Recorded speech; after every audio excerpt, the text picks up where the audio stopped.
My name is Quentin Super. I'm the author of The Long Road North, as well as a ghostwriter. I met with Judy, one of my past clients. We recounted her experiences working with me on creating her memoirs. As a ghostwriter, it's important to ensure that I capture an unobstructed and raw account of my clients' stories and life experiences. As I carefully listened to Judy's thoughts, I was reminded again of what initially drew me into this profession. I absolutely love hearing, documenting, and sharing the beauty of someone's personal story. Being able to bring their past to life gives me the utmost joy because I know I have given someone a piece of art that they can cherish for the rest of their life. So I sat down with Judy to relive the process of working with me.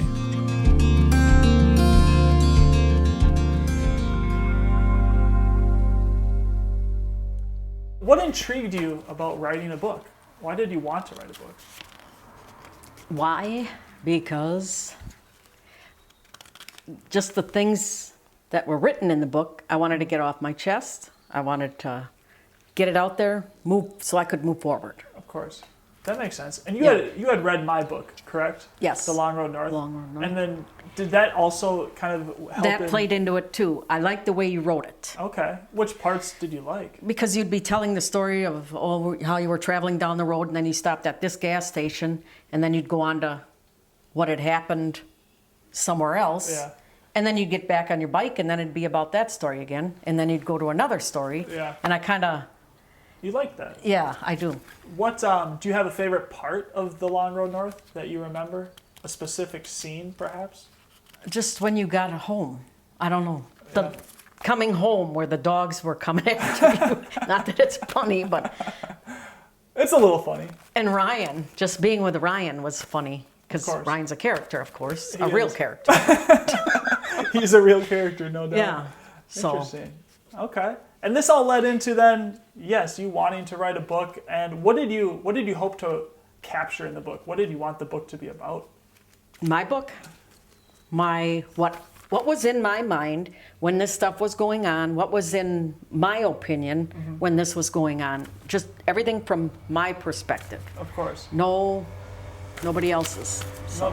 No doubt. And what were you concerned about before we started writing the book? Like what concerns did you have? My concern was I wanted to name names. Yeah. To me, I don't know why. Do you remember that? I do. I wanted names, and I wanted to know that you knew that he did this, and she did that, and she said that. Of course. But do you remember how we ultimately, what did we do? You kind of made it into a story, which... Correct. And then in regards to like people's names, we didn't use their actual names. No. We just like used pseudonyms, different names for those types of people. Right. Just to protect like their privacy, their identity. I remember you telling me the story though about the guy who lived in the farm, right? And he had the daughters.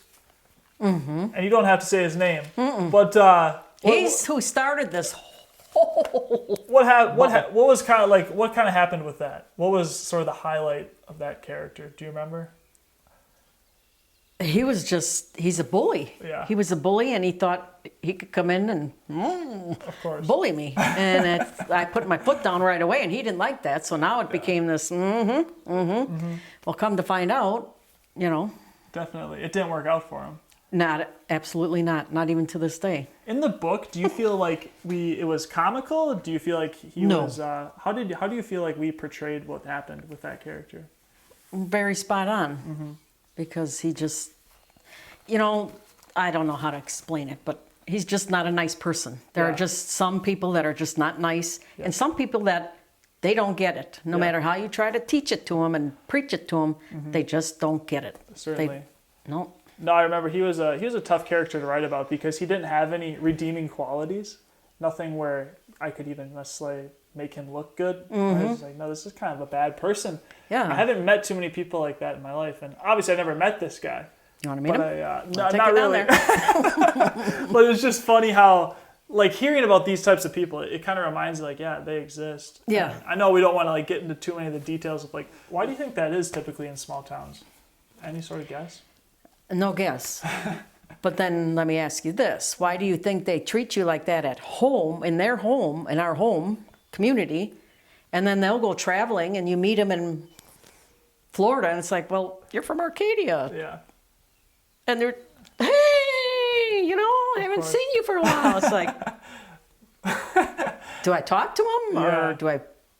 I think it's kind of like a tribal thing, right? Like in your small town, this is your city, right? This is your camp. This is where you live, and you don't like the idea of people coming into it. But day one, I wanted to be community because I had a little Certainly. little Bringing guy. people together. Yeah, and I wanted to help out in school. I wanted to help out and volunteer and do this and just be part of the community. Well, if you don't go to church, you can't be part of our community. Yeah. Crazy.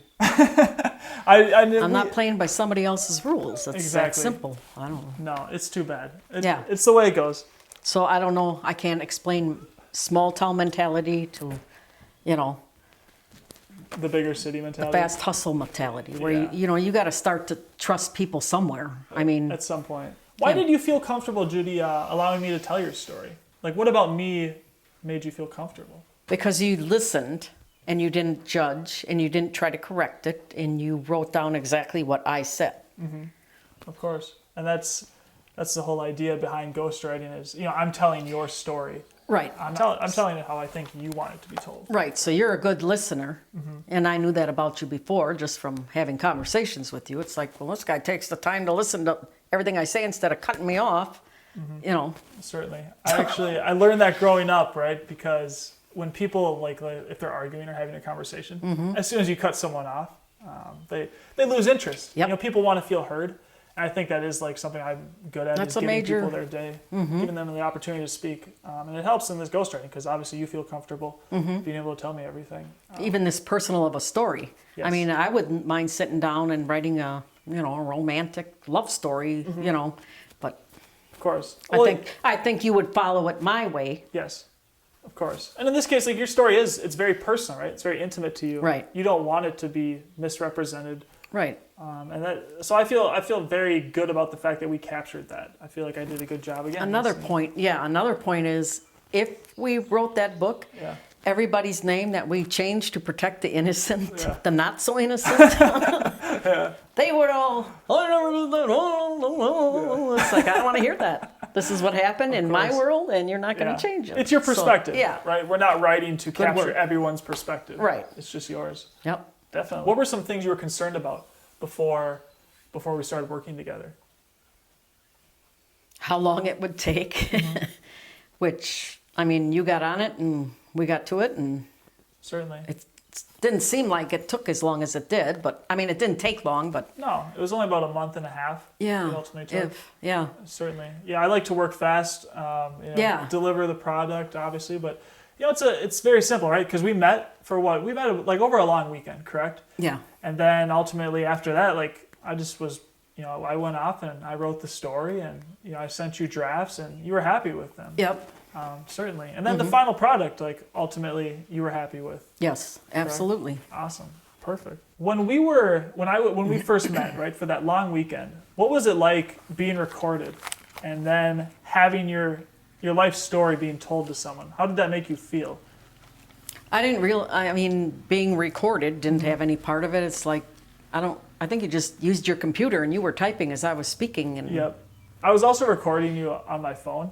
Oh, yeah. I don't know if you That remember didn't make me nervous at all, or I Certainly. just kind of, I'm amazed by people that type really fast, and you were just talking and typing and talking and typing. And Yeah. I mean, I don't know. I was comfortable with it. What's your opinion on the book? Obviously you like it, but is it informative? Is it entertaining? Is it informational? How does the book land for you? It lands for me that it's, how do I say this? Freeing. For me. Yeah. Bit of cathartic relief, I'd imagine. Yes. Being able to, sometimes I tell people, like, because you said I'm a good listener. Sometimes people, I play the role of psychologist, right? Like I sit in a chair, a sofa, whatever. Then you can kind of just tell me things, and we just ping pong off each other. And Yeah. that makes you feel good, and then I Yes. think the book is just another way that elaborates and adds to that. Definitely. Absolutely. What would you tell to somebody in the future who wants to work with me? How would you say the experience is going to go? Very well. Very comfortable. You'll be glad you did it. Okay. You'll be very glad you did it. I appreciate you saying Get to that. know you on a different level, you know, instead of a stranger, you know. Of course. Yeah. Awesome. But yeah. What should they expect as far as workmanship, right? How is the writing going to go for them? What should they expect? Just be open and honest, and depending, if you're doing a book like mine, just let it all out. Certainly. And if you got stories in your head, more power to you. Just get it all out there. Mm-hmm. Did you have a lot of input when I was writing? Did you tell me what to write, or did Yes. you just kind of let me what to write? No, I said my story, and you were typing, and then you would read back. We'd go so far, you read back, and then I'd correct you if it no, or you would say something. Do you mind if I would phrase it like this? Back and forth, and all throughout the process. Yeah, of course. I gotcha. Yeah. Totally. Progress. What do you think the book will mean to you in 5 years? As far as saving it and looking at it, then I think of all the good memories I had writing it with you, and you know, glad I did it. It's good feelings now instead of the Of course. you know. Of course. And what do you, with those good feelings, how is your life right now? I'll ask that. Happy. Happy. More myself instead of being tense and nervous, and am I going to run into them, and Yeah. everything's just calmed down. And Do you think writing a lot is of a life good lessons. way? A lot of life lessons. Do you think writing is a good way, or art in general is a good way to get rid of a lot of those feelings you Oh, had? absolutely. You read all those sayings, you know. Start a diary, write it down, write 3 things down a day. You should. Seriously, everybody should. Of course. You know, Of course. so much to be thankful for. And when you do that, it's like Of course. Makes sense. clears your head. All that stuff in the past doesn't matter. And if it's staying there, it's like, It's got to go. yeah, anger and resentment. And Yeah. You have a friend who wants to write a book. What do you tell them to write about? whatever their heart desires. And should they cater, let's say, to me and their writing, or is it just kind of like a therapy session? No, Let like it a all therapy session. That I think that's the best way. It's you got to go with your feelings, Of course. unless you have a fictional story that, you know. It's the best way to get the best content for the book. Right, I think so. Certainly. Certainly. Get to the heart of the matter. Exactly. And I hope to do another one with you, another book. Yeah. That'd be awesome. Yeah. That'd be my pleasure. I always like to write, Yeah. so I think that would be another great experience. certainly. Yeah. That's another reason to go with Q, Yeah. is you get a friend out of all this. Of course. I And like to now think I'm somewhat friendly. Oh, yeah. Very easy to talk to. Certainly. I appreciate that. All You're very welcome. kind words. Yep. Awesome. Hey guys, appreciate you taking the time to watch the video with me and Judy today. If you're interested at all in having a conversation with me about potentially writing your book one day, feel free to contact me on Instagram or at my blog, quentinsuper.com. I'll throw the link down below. Also, just want to say a huge thank you to everyone throughout the years. They've given me a real opportunity to travel, follow my dreams. If you're buying my book, reading my blog, you are contributing to that. As a thank you, if you haven't got a chance to read my book, The Long Road North, came out a few years ago, just send me a message, a DM on Instagram, Facebook, wherever. I'll send out a copy to you. No problem at all. Thanks.